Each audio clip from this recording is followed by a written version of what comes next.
Hello, hello. So today, recently, I guess, as of the time of filming this, I posted a video, Stephen King, The Good, the Bad, and the Ugly. And as I was posting that, I rewatched it, make sure I had everything linked that I need to link or whatever's going on. And I got a comment about somebody saying Skeleton Crew was their favorite, and that made me realize a couple of things.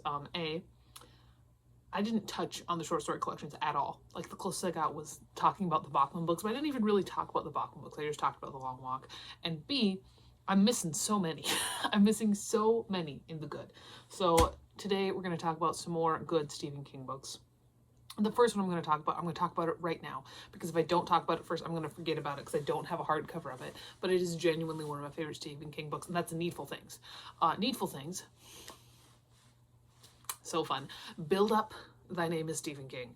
Needful Things is the best example of how just great at build up Stephen King can be. Needful Things is a story of this. It's the last Castle Rock story. It's a story of Castle Rock when a new shop comes to town, and this shop can give you anything you've ever imagined, anything you want, anything you've ever dreamed of. You just have to like play a prank on somebody, and everything just escalates and it just crescendos in this beautiful way. I love the cops. They're my favorite. And I like the movie too. I do think it was kind of fun how they just kind of merged everybody into Norris Ridgwick for that one, played by the guy who played Campion in The Stand, which is fun. But the cops are probably my favorite part. Alan Pangborn being kind of the straight man to all their kind of like goofy, like almost like a Last House on the Left kind of thing, honestly. You know how in the original Last House on the Left, where it's this very serious, like disturbing movie, but whenever the cops show up, it's like a buddy comedy. That's kind of how it feels, and it's really fun. So I did want to mention Needful Things, get that out of the way before I talk about the other books that I've got here. And I think I'm going to do my short story collections first, because I've got two of them, and these are my two favorite short story collections. Skeleton Crew is great. It's a great short story collection. Not that anybody's home, but I'd rather you see my calendar than just a pile of boxes. But my two favorite short story collections from Stephen King, one of them is Night Shift. I do really enjoy his older short stories more for the most part. His new ones are fine and I can enjoy them, but his older ones tend to be my favorite. Night Shift is wacky. It's just so weird, and it's got some very like very quiet stories, and like Night Surf. I really like Night Surf, honestly, as a story. Strawberry Spring, The Ledge, Lawnmower Man is wicked, wild. I Know What You Need, Children of the Corn is in this one. The Man Who Loved Flowers. Hold on. Jerusalem's Lot and Graveyard Shift are both pretty. Genuinely, there's not a bad one in this collection. These stories are all like, a lot of them are really weird. Like, if you look at stuff like The Lawnmower Man. The Lawnmower Man is weird, but it is very much early Stephen King, and it does very much feel like early Stephen King. You can really see him finding his footing in Night Shift, and so that is why I think it's my favorite. However, the first short story collection I ever read by Stephen King, and that's why I think this one has a little bit more of a special place in my heart, even though it is a lot newer, is Everything's Eventual. I really enjoy Everything's Eventual. There's a lot of Dark Tower implications in Everything's Eventual, which I didn't get the first time I read it, but I did subsequent times after reading The Dark Tower, between, the title story and then also The Little Sisters of Illyria,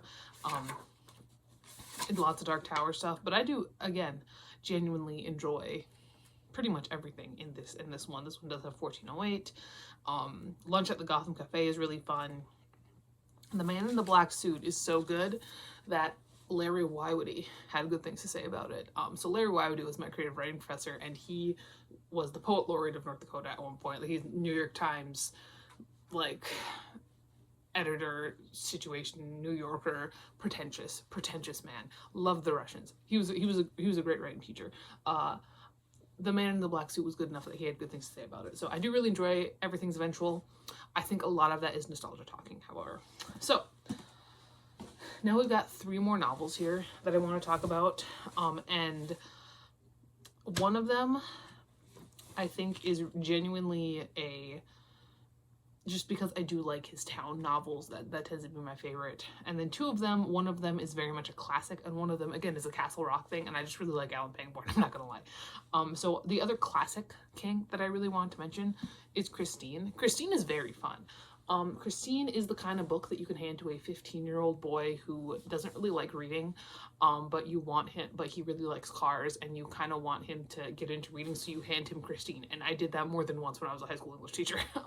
Christine, like I said, classic King. You've got the misfits, the downtrodden, the evil car that turns them into hot guys and then kills all their bullies, you know, the classics. It's very fun. This copy of Christine was actually owned by my grandmother, so you can see her maiden name there. And I do genuinely enjoy Christine. And because this copy was owned by my grandmother, I don't think I'm ever gonna get a different copy. Maybe if I find one with a dust jacket, I'll just like take the dust jacket and put it on this one. But I don't know, something about me kind of like seeing it like this. So Christine, yes, very fun. I've also got here The Dark Half. The Dark Half is another one with Alan Pangborn in it. I really enjoy this one because I feel like it's his most honest writer portrayal, honestly. I feel like he was clearly working through some Richard Bachman stuff with this one. And as a fan of the Bachman books, I really do think that he really does kind of work through some stuff here, and a lot of the stuff does feel a lot more Bachman than King. It's very, very graphic in a lot of places, in a way that King sometimes doesn't get, but Bachman always did. Just what George Stark does to these people is like, Jesus fucking Christ, man. So I really enjoyed The Dark Half. I do. It's one of my favorites. And the last one, this might be a little bit of an unpopular opinion, because I know a lot of people don't like this book, especially the ending. And I get it. Whenever Stephen King touches aliens, it gets a little bit weird. And previously I've talked about, I like Dreamcatchers. I don't like the Tommyknockers. This one, I like this one quite a bit. And again, it is because it's a town novel. I really enjoy a town novel. And it is a town novel that does have kind of a deeper thesis than what it looks like on the surface. Kind of like It. You know, It, murder clown. You know about It. Everybody knows about It. However, It is really about childhood and growing up, and how you can never really remember everything. How it's never going to be like it was. And that might be okay. You know, and with the destruction of Derry at the end of It, that is really a kind of a metaphor for the destruction. It's like, it's over. It's over. Your childhood is over. Now it's time to move on. And this one, the actual thesis at the core of it is about cruelty, and it is about people not understanding their own cruelties. And between that and aliens, you might have guessed, I'm talking about Under the Dome. I really, really like Under the Dome. I read Under the Dome like 4 times my freshman year of high school. I thought it was so fun. It is genuinely so fun. Like I said, I really do enjoy a town novel. Like Needful Things, his town novels, I like them more. And Under the Dome is definitely a town novel. We've got the sweeping cast of characters. They're all real fucked up. Everything's happening. But it is so... You get to see so deeply into all of these characters, and you get to see, like, I don't know what hurts me more, you know, the ending of It or Junior's entire subplot in here. Like, Junior's a terrible guy, and I mean, it's awful, but holy shit. Like, holy shit. I love Under the Dome. Like I said, I know a lot of people don't like Under the Dome, especially the ending. I do like the ending of Under the Dome. I really do. I do think it's, and again, I do think it's more metaphorical and more focused on his thesis, like in It. So it might not be as immediately satisfying, but if you think about it, it's good. I do like it. I reread Under the Dome this year, and I have another copy in the bookwall now. So I will be rereading Under the Dome probably next year. It's December 23rd. I probably won't be rereading it this year, but every time I pick out a new book, because I'm like out of my TBR for the month, I'm like, should I reread Under the Dome again? I'm like, no, you already read it this year. Knock it off. I do love Under the Dome. So this is another addendum to Stephen King the Good. As I have been growing older, I have been branching out to more horror authors, you know, Stephen Graham Jones, Bret Easton Ellis, my man, love Bret Easton Ellis, Clive Barker, Richard Lehman, Jack Ketchum. I have been, you know, branching out more. But this is where it started. You know, okay, if we want to get technical, R.L. Stine is where it started. But this is where the adult horror started. It really did. I mean, when I was 12 years old, my dad handed me The Stand because he made me wait until I was 12. That's where it really started. You know, I'd always enjoyed horror. I'd always enjoyed scary things, violence, all that sort of stuff. That was always something I really loved in books. But this is where it started for me and for a lot of people, I think. Stephen King is so popular for a reason, and it is because he did put so many people on that journey. So yes, here's some more good books by Stephen King. Would I consider all of these great first starting points for Stephen King? No.